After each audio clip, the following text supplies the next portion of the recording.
இன்றைய வசனம் யோவான் 3:16 வரை.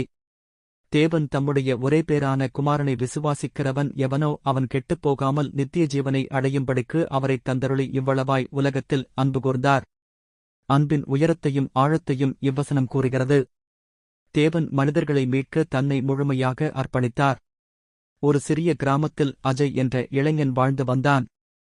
அவனுடைய வாழ்க்கை மிகுந்த குழப்பத்திலும் ஏமாற்றங்களிலும் இருந்தது. அஜயின் தந்தை ஒரு நடுத்தர நிலையான குடும்பத் தலைவர். ஆனால் அவனுக்கு அவன் தந்தையின் மகிழ்ச்சி கிடைக்கவில்லை. ஒருநாள் அஜய் தனது தந்தையுடன் கடுமையான வாக்குவாதத்தில் ஈடுபட்டான். நீ என்னை ஒருபோதும் நேசிக்கவில்லை என்று கத்தினான். தன் தாயாரும் தந்தையும் அவனுக்கு அன்பை வெளிப்படுத்தவில்லை என்று குற்றம் சாட்டினான். கஷ்டத்தில் அவன் வீட்டை விட்டுப் போய் தனது சொந்த வாழ்க்கையை அமைத்துக் கொள்ள முயன்றான்.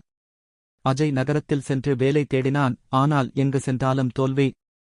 அவனுடைய மனமும் உடலுக்கு தேவையான ஆரோக்கியமும் சக்தியும் இழந்தான். ஒருநாள் அவன் தெருவில் சென்றபோது ஒரு மிஷனரியின் மூலம் பரப்பப்பட்ட பிரசங்கம் அவனைத் தொட்டது. வசனம் யோவான் 3:16 வரை.